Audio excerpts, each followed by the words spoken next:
पहाटेची वेळ, अंगणात थंड वारा, कोंबड्यांचा आवाज. अनघा डोळे उघडते. अजून अंधारच असतो आणि ती मनातच म्हणते, आज तरी थोडं उशिरा उठू का? पण नाही, काम वाट बघत बसली आहेत. ती उठते, केस गुंढाळते आणि थेट स्वयंपाकघरात चूल पेटते. धुराने डोळे लाल होतात. इतक्यात बाहेरून आवाज येतो, अनघा, अगं माझ्या गुडघ्याला फार दुखते ग, जरा पाणी गरम केलं का? अनघा लगेच, हो आई, करते आत्ता, तुम्ही बसा. ती एकीकडे पाणी ठेवते, दुसरीकडे चहा, तिसरीकडे पीठ मळते. मुलगा आतून ओरडतो, आई, माझी टाय सापडत नाहीये. अरे दप्तरात बघ, काल ठेवली होती. ती हातात पीठ असतानाच ओरडते. नवरा बाहेर येतो, केस विंचरत. काय ग, अजून चहा नाही, मला उशीर होतोय. अनघा घाईत म्हणते, आता देते, जरा थांबा. सासू पुन्हा, माझ्या गोळ्या दे आधी, मग चहा दे. अनघा एक क्षण थांबते आणि स्वतःशीच, कोणाचं आधी करू?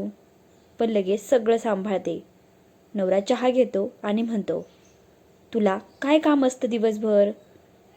एवढा साधा चहा पण वेळेवर नाही होत. अनघा शांत बसते.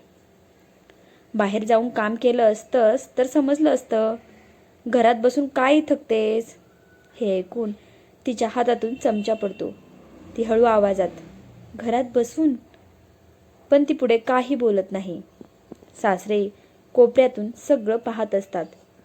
ते हळूच म्हणतात, अनघा, तू जरा बस ग, मी पाणी घेतो स्वतः. अनघा लगेच म्हणते, नको बाबा, मी करते.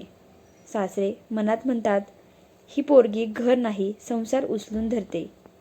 एक दिवस नवऱ्याचे 5-6 मित्र अचानक घरी येतात. अरे वहिनी, आज भारी जेवण पाहिजे बरं का, ते हसत म्हणतात. त्यावर अनघा हसून म्हणते, हो हो, करा, बस. ती लगेच कामाला लागते. एकीकडे पोळ्या बनवते, दुसरीकडे लगेच भाजी टाकते आणि तिसरीकडे काहीतरी गोड बनवते.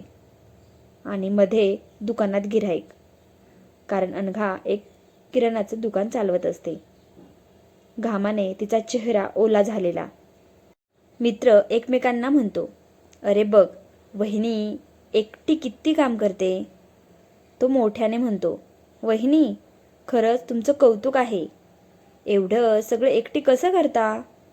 अनघा थोडं हसते, सवय झाली आता, असं म्हणते. पण लगेच नवरा मोठ्याने हसतो, अरे काय कौतुक करता, घरात बसून हेच काम असतं तिचं, काही मोठं नाही, तिला काय बाहेर ऑफिसमध्ये जायचं नाही आहे काम करायला. नवरा हे बोलल्यावर घरात पूर्ण शांतता होते. अनघाच्या चेहऱ्यावरचं हसू थांबतं आणि तिच्या डोळ्यात पाणी दाटतं. ती पटकन आत जाते. रात्री अनघा शांतपणे विचारते, तुम्ही असं का बोललात? नवरा मोबाईल बघत असतो. काय बोललो? मी काही करत नाही असं मित्रांसमोर? तो हसतो, अगं मजेत बोललो, तू पण ना. अनघा रडत, माझ्यासाठी ते मजा नव्हती. नवरा चिडतो, ड्रामा करू नकोस, मला झोपायचं आहे. तो वळून झोपतो. अनघा मात्र किचनमध्ये जाऊन जोरात रडते. ती रडत असते तेव्हा सासरे किचनमध्ये येतात. अनघा, रडू नकोस. ती म्हणते, बाबा, मी इतकं करते पण कुणालाच दिसत नाही. सासरे शांतपणे म्हणतात, दिसेल, पण त्यासाठी तू दिसली नाहीस तरच. ती चकित होते, म्हणजे तू माहेरी जा महिनाभर, एक शब्द न बोलता, पण घर स्वतः शिकेल. सकाळी अनघा ठाम आवाजात, मी महिनाभर माहेरी जाते. ती असं म्हटल्यावर नवरा, काय, मग माझा डबा कोण करणार? लगेच सासू म्हणते, माझं काय, मला काही जमत नाही. अनघा शांत पण ठाम म्हणते, मी सगळं केलं, आता थोडं स्वतःसाठी. सासरे तिचे म्हणतात, जा बाई जा, आणि ती काही दिवस माहेरी निघून जाते. पहिल्याच दिवशी नवरा तिच्या आईला म्हणतो, आई चहा दे.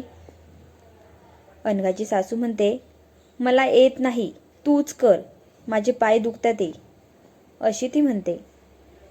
तो किचनमध्ये जातो. दूध उतू जातं, चहा कडू होतो. अनघाचा मुलगा, बाबा मला शाळेला उशीर होतोय, तो ओरडतो. मला सगळं कसं करायचं, तो हिशोब काढतो. आपण जर स्वयंपाकाला बाई ठेवली तर तिचे 10,000, घरकामासाठी बाई ठेवली तिला 8,000, दुकान आहे ते जर कोणाकडे सांभाळायला दिलं तर त्याचे 10,000, कपड्याचे 5,000. तो डोके पकडतो.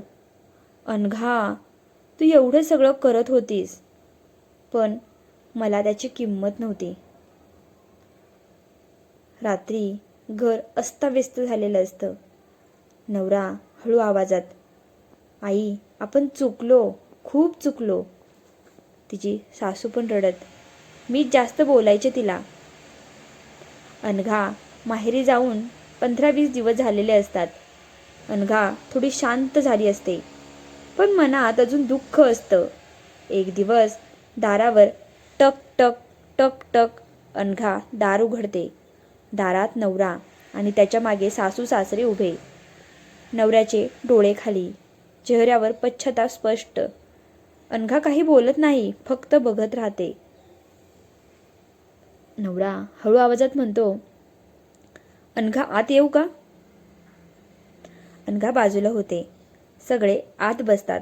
काही क्षण पूर्ण शांतता. नवरा बोलायला सुरुवात करतो, अनघा मी खूप चुकीचा होतो. तू काय करतेस हे मला कधी कळलंच नाही. तू नसताना घर चालवणं म्हणजे काय असतं ते कळलं.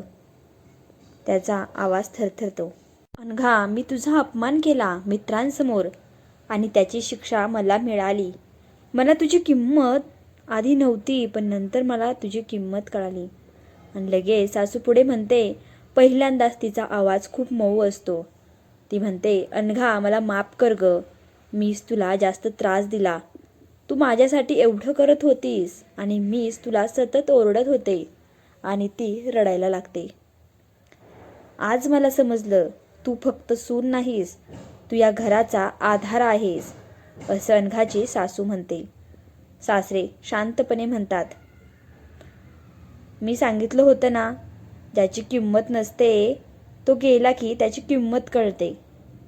नवरा खाली मान घालतो. आता निर्णय अनघाच्या हातात असतो. अनघा शांतपणे उठते. सगळे तिच्याकडे बघतात. ती हळू पण ठाम आवाजात म्हणते, मी परत येईल, पण आधीसारखी नाही. नवरा घाबरून तिच्याकडे बघतो आणि तिला विचारतो, म्हणजे आता मला कामवालीसारखं नाही, तर घरचा माणूस म्हणून वागणूक हवी.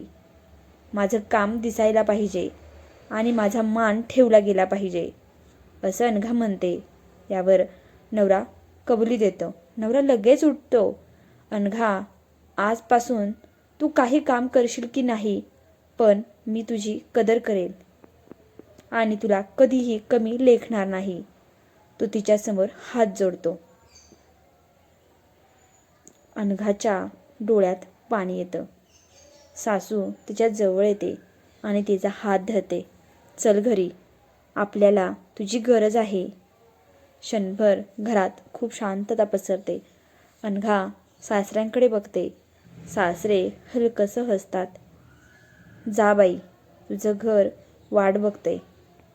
अनघा हळूच मान हलवते. नवऱ्याच्या सोबत बाहेर पडते.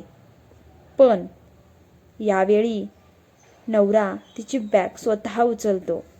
सासू तिच्या खांद्यांवर हात ठेवते. सासरे अभिमानाने बघत असतात. जिच्यावर घर उभं असतं तिची किंमत कधी कमी करू नका, नाहीतर एक दिवस घर उरेल पण घर पण नाही उरणार.